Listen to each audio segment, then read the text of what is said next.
Continuamos con más de Nexos. Y como lo vieron, la lengua de señas ha tenido una evolución a lo largo del tiempo.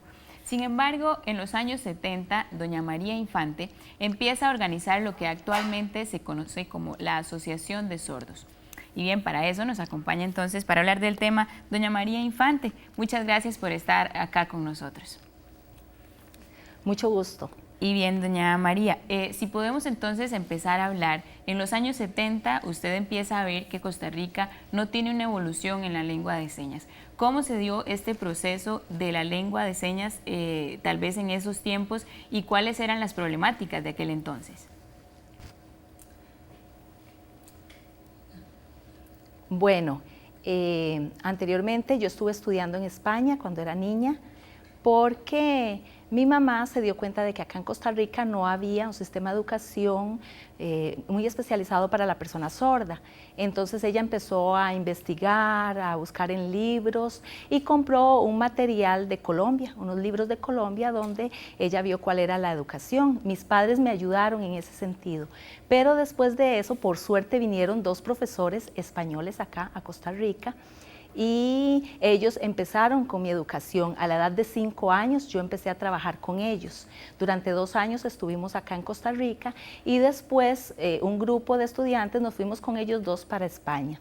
Estuvimos estudiando y a la edad de 19 años yo me di cuenta de que ya yo era una persona sorda, no tenía ningún problema para estudiar, podía comunicarme, podía divertirme, podía llevar mi vida normalmente de manera independiente. Entonces me vine para Costa Rica. Empecé a trabajar aquí en la Universidad de Costa Rica como ingeniera arquitectónica y eso fue en el año 72. Después, con el tiempo yo empecé a sentir algo y me di cuenta de que aquí faltaba muchísimo, no habían actividades para personas sordas. En España sí estaban muy organizados, la cultura sorda, la lengua para personas sordas, las actividades, y empecé a investigar con diferentes personas, pero aquí no había mucho conocimiento, no se había escuchado nada sobre ¿Eso hace cuánto fue? Eso fue, bueno, en 1972. Ok, entonces, ¿qué hace usted ya cuando se da cuenta que tal vez acá en Costa Rica ese proceso no se estaba dando de la mejor forma? Bueno, hasta ahora, lo que ha pasado hasta ahora. Sí, ¿qué hizo tal vez en aquel momento? Bueno, sí, me di cuenta que no había nada y entonces empecé a buscar a personas sordas adultas y me di cuenta de que no tenían una buena forma de comunicación, que no era suficiente, que la lengua de señas tampoco.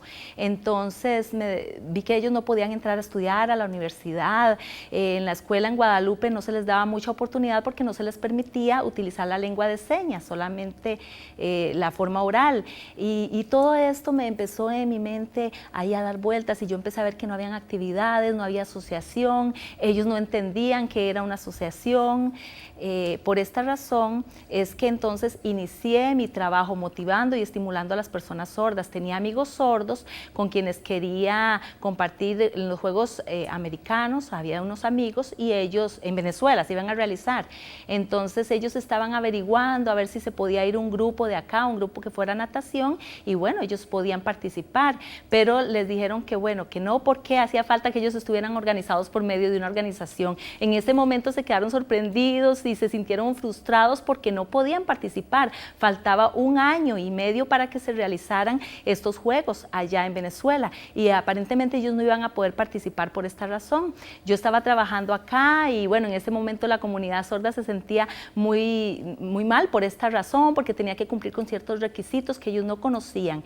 Entonces, acá en aquel momento no había una lengua de señas estandarizada. De Estados Unidos fue donde se empezó a escuchar que había una asociación y gente de allá fue que vino y acá y ayudó a formar una asociación de sordos. Gracias a la Universidad de Gallaudet en Estados Unidos, que ellos nos apoyaron en ese sentido para que pudiéramos formar una asociación, porque antes de esto no había nada, absolutamente. Ok, muy bien. Entonces, se formó la Asociación de Sordos en aquel momento. Otra de las cosas que también como pionera de la cultura sorda, también se desarrolló un libro de sordera, mitos y realidades. Esto en los años 80 también. ¿Cuál fue también el proceso de este libro, que ya tiene 3 ediciones de estar y también acá en la Universidad de Costa Rica? ¿Cuál fue el proceso para desarrollarse?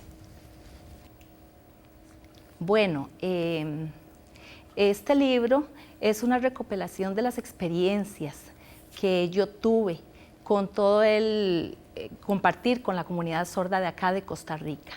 Entonces, por esta razón fue que empecé a recoger todas estas impresiones, la problemática que se estaba dando y a escribirla, porque la verdad es que sabemos que el problema que sucede con la educación de la persona sorda es igual a nivel mundial, pero en otros países uno ve que va progresando, que van adelantándose, pero acá en Costa Rica no estaba pasando eso. Yo empecé a escribir el libro para que fuera una forma de divulgar y concientizar a las personas, para que se den cuenta de lo que es la educación de la persona sorda, la comunicación. Los padres, la mayoría de los padres oyentes, son oyentes de niños sordos y entonces los niños sordos al no poder comunicarse con ellos se sienten frustrados. Era importante. El niño sordo entonces, ¿cómo iba a poder progresar? Además, hay niños sordos que tenían padres sordos y ellos sí se desarrollan muy bien, tienen una comunicación excelente, y se desarrollan en todas las áreas muchísimo mejor que los niños sordos de padres oyentes. Ahora, muchísimo mejor. Esto se da hace más de 20 años. Actualmente, ¿cuáles son los medios que tienen las personas oyentes de hijos sordos y demás para poder acceder a esta información? Y si se ha visto tal vez un cambio, ¿no?, en el transcurso de este tiempo.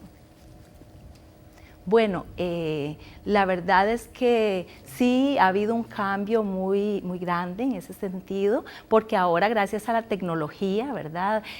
Todo ha ido desarrollándose y mejorando. Además, sabemos que muchos niños han sido implantados.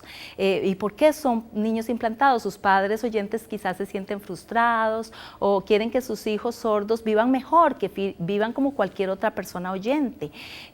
Pero me parece que ahorita hay un cambio de mentalidad, que todo ha cambiado muchísimo, pero dejando de lado lo de los padres oyentes, le digo que los padres de niños sordos, padres sordos, estos chicos de verdad que se desarrollan muy bien y que ellos tienen una visión de mundo totalmente diferente, ellos tienen más apertura, se desarrollan muchísimo mejor y utilizan la internet y a través de ella se comunican perfectamente. Ahora hay más libertad, más independencia, ahora hay muchísima más expresión que antes.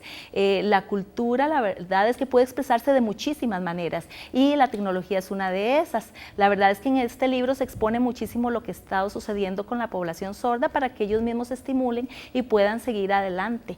Ahora, doña María, sí, tal vez ya para ir cerrando, usted como pionera de esta organización, de la organización de la cultura sorda, ¿cuáles cree usted que sean los retos a partir de ahora en la cultura sorda y cómo hacer para que estos retos se vayan cumpliendo? Bueno, la educación es un reto. Hace falta trabajar muchísimo más en este aspecto. Además, las personas sordas tienen la capacidad de aprender y tienen la capacidad de desarrollar lo que es la lectoescritura. Es muy importante que una persona sorda pueda aprender a escribir y a leer el español muy bien. Y esto es una buena forma y un método de comunicación para poder entenderse mejor con otras personas.